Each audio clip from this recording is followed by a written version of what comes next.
Okay. We were... Well, you were doing some grinding trying to get materials, but... no luck. There. Volume.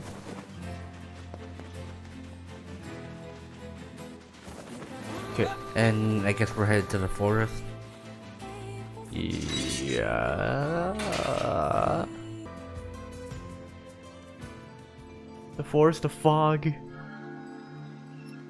The forest of mist. I believe that's what it's called. No. Big tree. The forest of endless dialogue.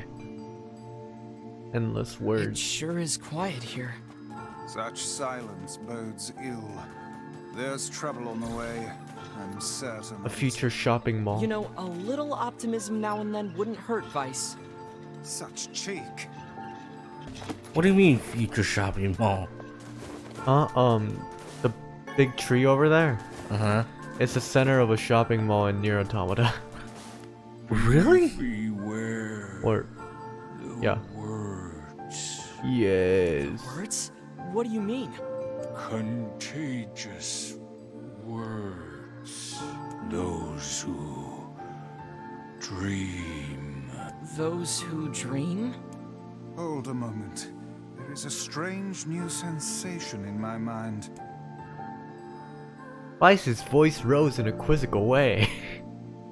It is not quizzical. What's going on? The villager's body shuddered as he slowly opened his eyes. Perhaps we should start by asking this man. Who are you? We heard something happened to this village, so we came to see if we could help. The mayor stared at Pingus and Weiss. If you can speak to me, I must have caught you in my dream. In your dream? The mayor explained. In the past weeks, a mysterious disease called the Death Dream had spread across the Forest of Myth. That's what it's called. Those who caught it were cursed to fall asleep and live forever within the world of their own dreams. The village mayor had determined the Death Dream was spread from person to person by spoken words, but before he can learn more, the disease took him as well. Here we go, the text box is getting bigger and bigger. Weiss stared at the mayor, his mouth twitching slightly. Now see here. He Are said, you saying that we have been absorbed into your dream? Wait a minute. Yes, Why the doesn't mayor. have a you mouth? have. yeah. In other words, we've caught the death dream? Oh, maybe it was saying the mayor's mouth twitched. Oh, yeah, maybe. Before the mayor could confirm Pingus's suspicion, Weiss exploded with rage. Ridiculous, preposterous, completely unfathomable on every conceivable level. I don't even recall falling asleep. That's just how the death dream works. Though polite, the mayor was clearly trying to brush aside the book's remarks. My remarks are not to be brushed aside, fool. Apparently they can hear us. They can hear the narration, yeah. Yeah. Because the narrations in their mind are just like forced into it.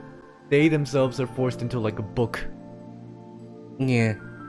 The mayor twisted his mouth into an embarrassed grimace, then quickly changed the subject to who Pingus had seen and what they had discussed since coming to the village. Something there must have caused you to enter my dream. Said A the mayor. certain conversation. Oh a no! specific word. The screen turned black. Ah! Pingus and Weiss racked their brains but could find no easy solutions. There were simply too many words to consider, too many random chatter, too many meaningless conversations. Grimoire Weiss does not engage in meaningless conversations. The mere suggestion that Weiss chose his words carelessly seemed to sting his pride. It does not seem to sting my pride, you bloated gasbag of a narrator. It has demolished it utterly.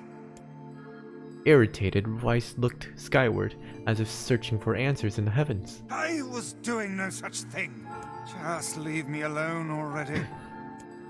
The anger created by his harsh words bled over to Pingus like a contagion? Yeah. Alright, here we go! Oh no, it's all quiet now! It's fully turned! Wait, said Pingus suddenly. Did someone say contagion? Oh. You wanna do Weiss? Yes, I believe so. What of it? Well, that villager told us to watch out for contagious words, right?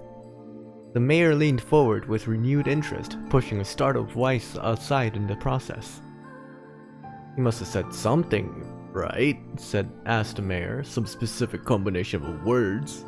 What was it? It was about dreaming or something that dreams, so Oh wait, it was you!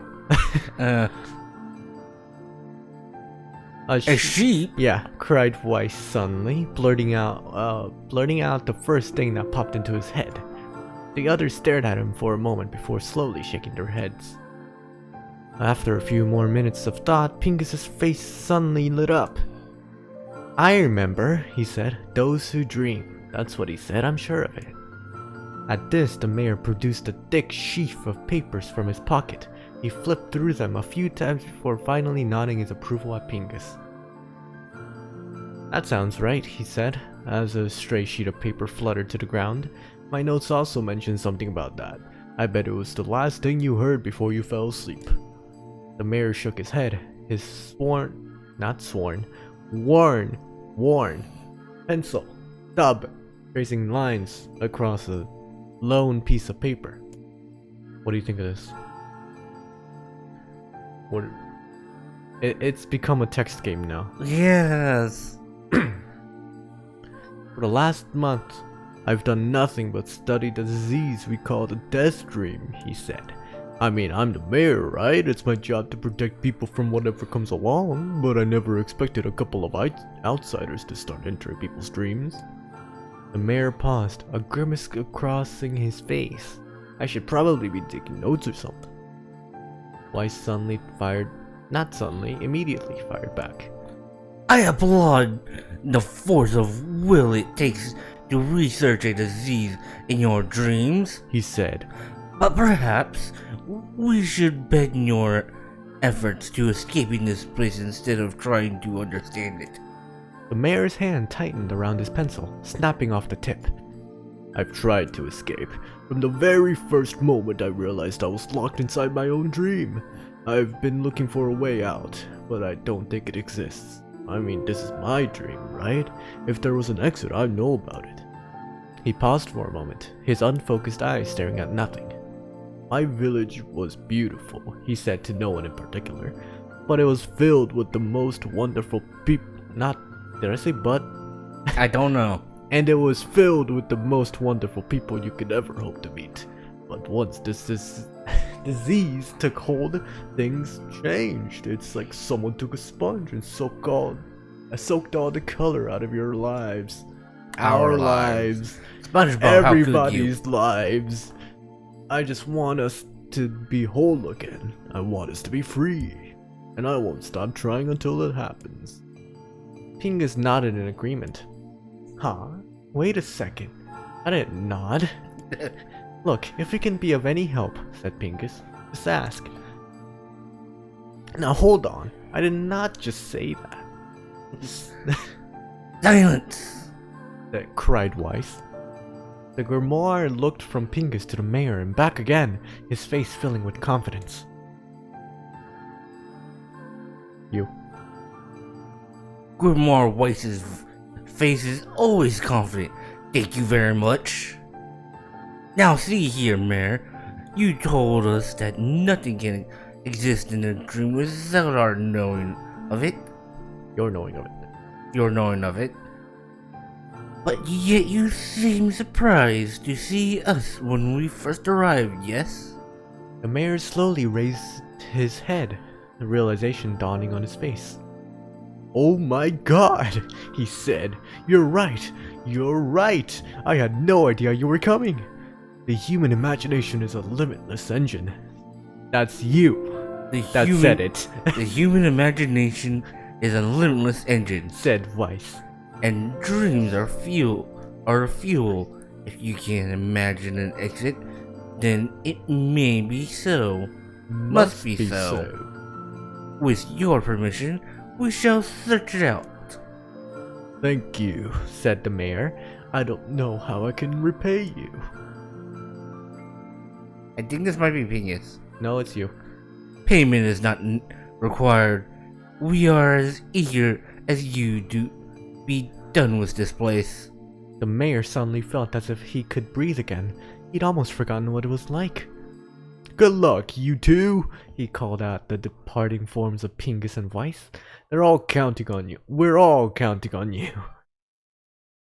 Shut up, phone. As Pingus slowly faded into Shut the up, misty phone. forest, just turn it off. Turn the notification off. Or turn to vibrate.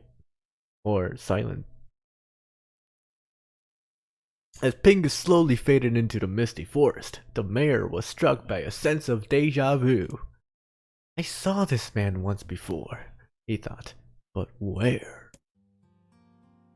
Pingus's mood darkened as he trudged through the forest. Hours earlier, when the beauty of the place was still a new thing, he'd been confident they could get in, find the exit, and be home in time for dinner. But the deeper they went, the more the forest closed in around them.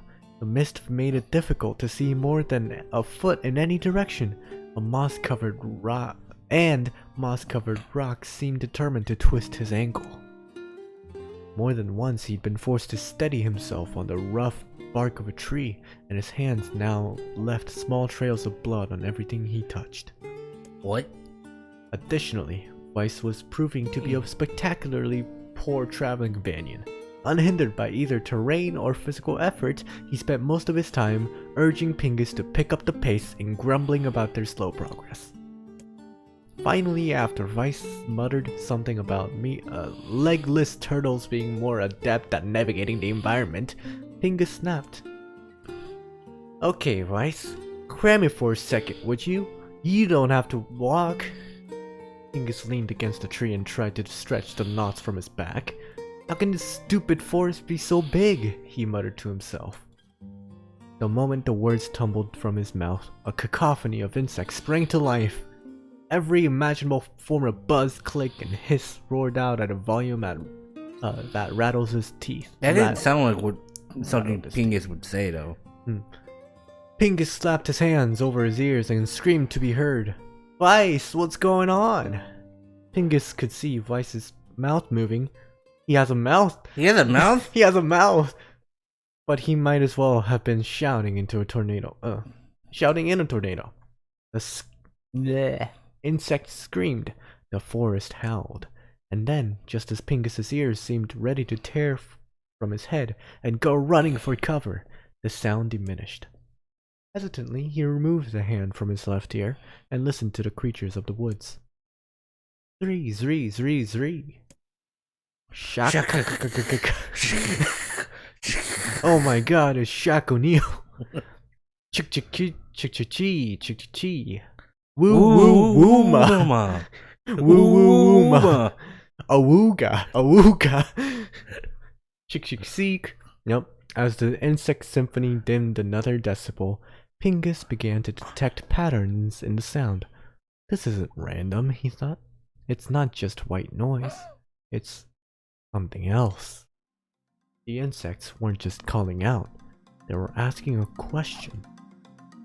1 with it is lacking, 2 with it is ideal, 3 with it is dangerous. What is it? By my pages, it is a riddle.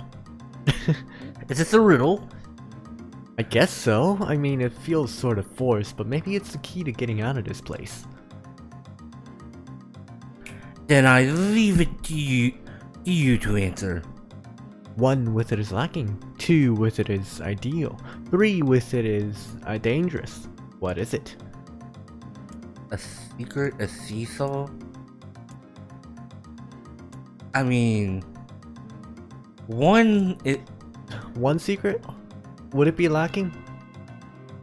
A secret's a secret? 3? I guess it would be. Oh no! Yeah, it's a seesaw. Yeah. 1 is lacking, 2 is ideal, 3 is dangerous. So yeah, it's a seesaw. Something that's ideal with 2 people, but dangerous with 3. Oh, it's a seesaw! Weiss's mouth flew open, but before he could say anything, the world suddenly shifted.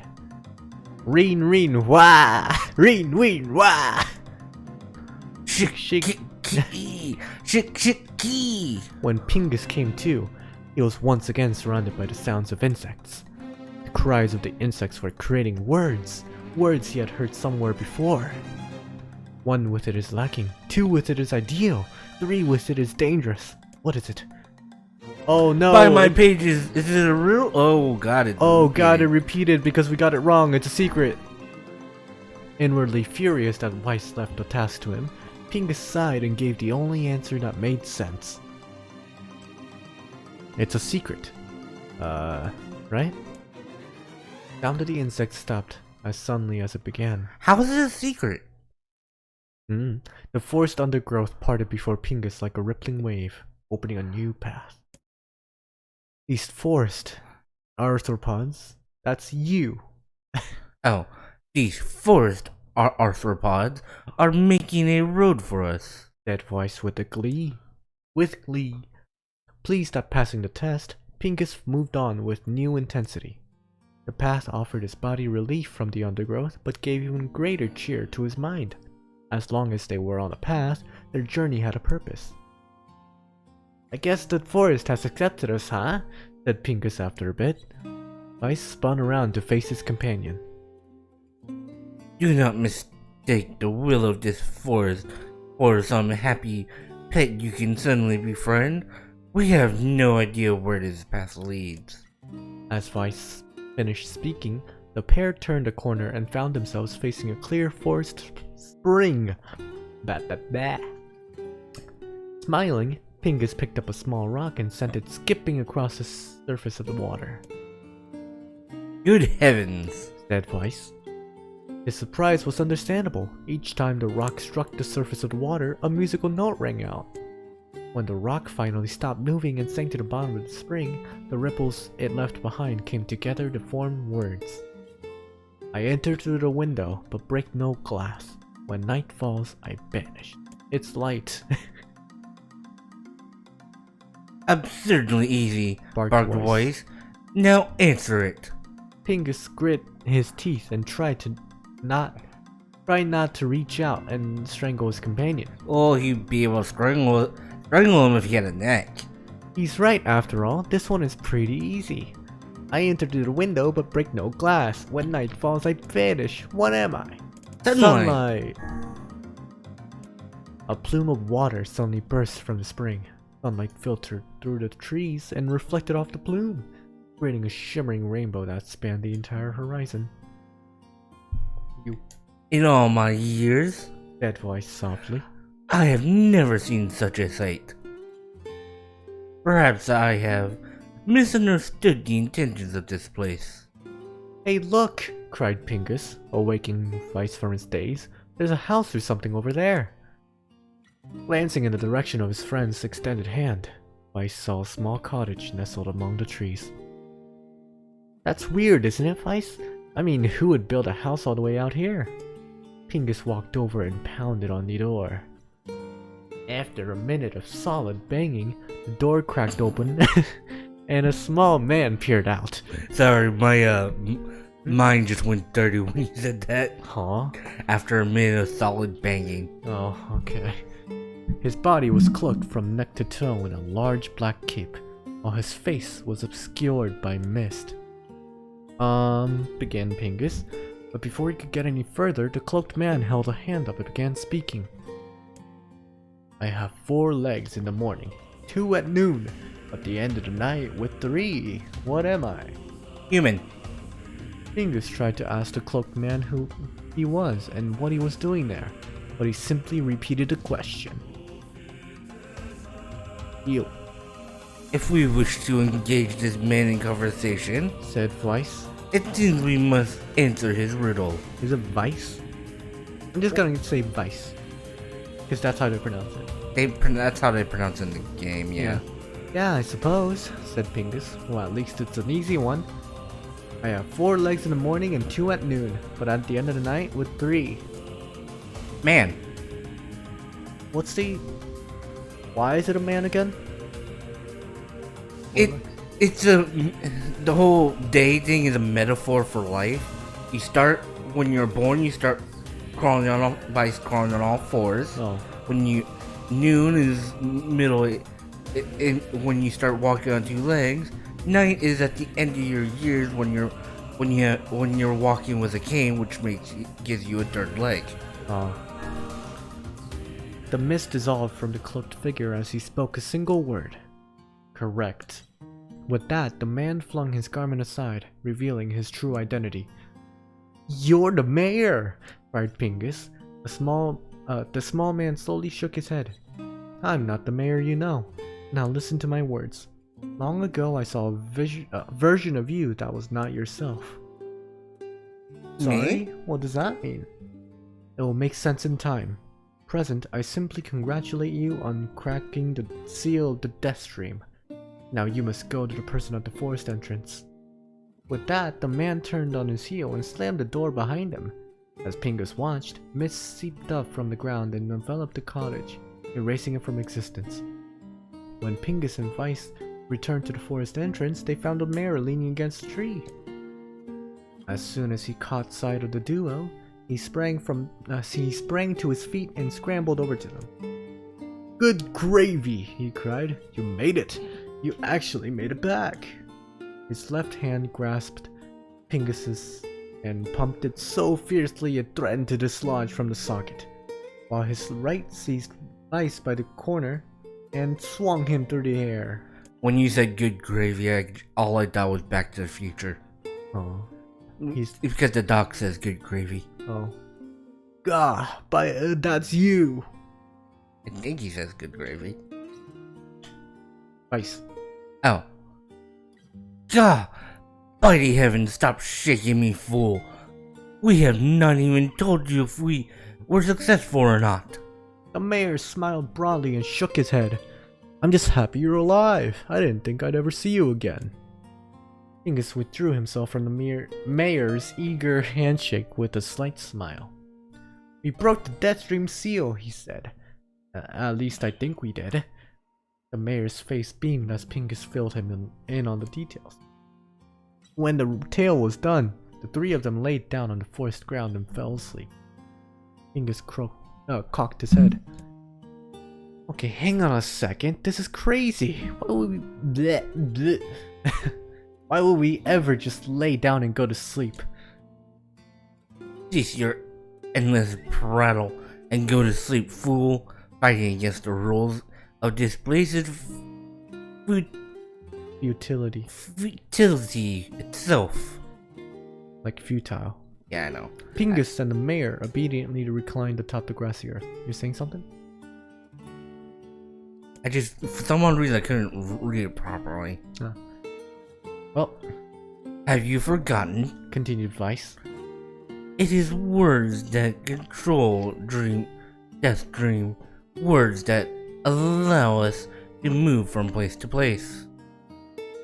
No matter how unnatural they seem, the words are absolute. Therefore, if the words tell us to sleep, then sleep we shall.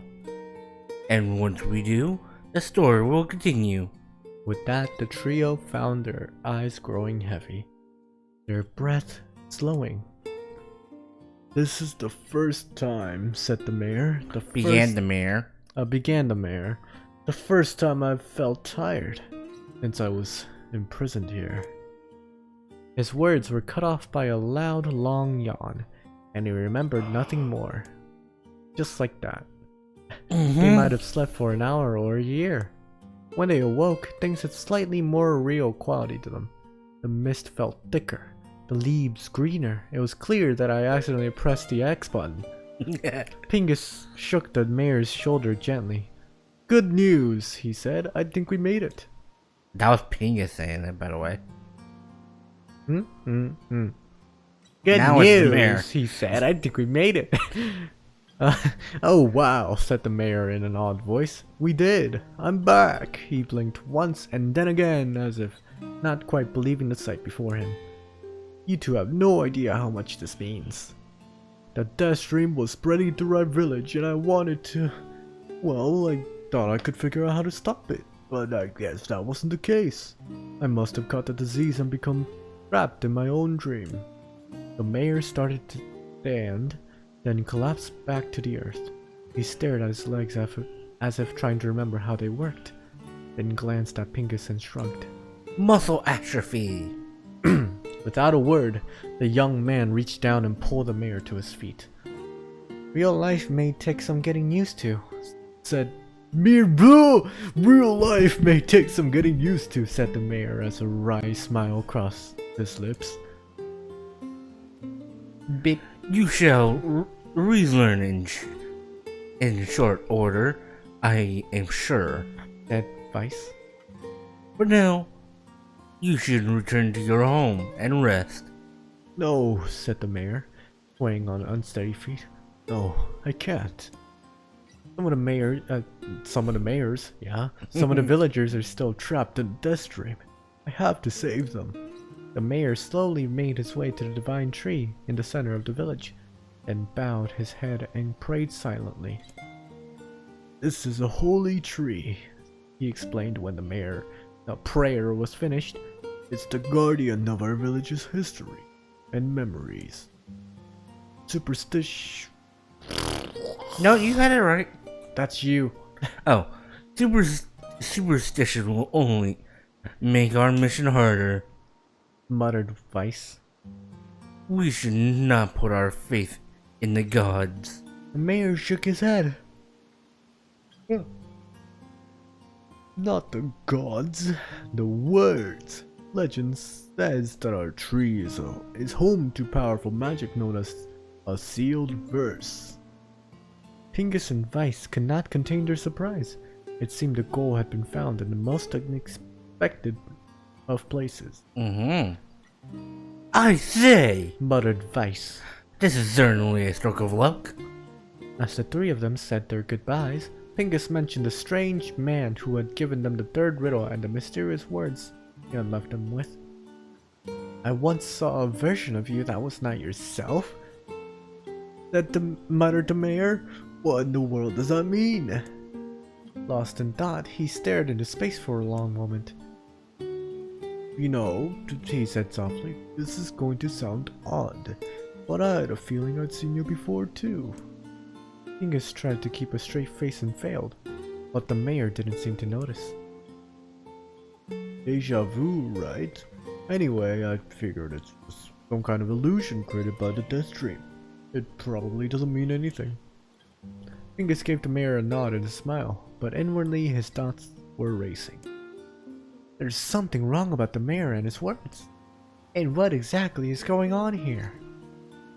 That riddle would prove to be the most difficult one of all. Oh, thank you so much. Now I can finally return to a normal life. This is one of the Your vocal most cords can finally take a rest. diseases I have ever encountered. I feel pain. I know. That's why we have to help the other villagers, no matter what. Dark execution. Yeah, that was probably the easiest one. For a sealed verse, that didn't take much effort. Yes, all a touch too easy if you ask me. It's almost as if someone was guiding us to this village. Don't overthink advice. You old us. This is kind of implying that we're already androids. Androids? Huh. Ooh, somebody else. Who's this? Oh, they're all gonna be text adventures, I think. Oh god. Every single one of these people. Well, let's continue a little bit.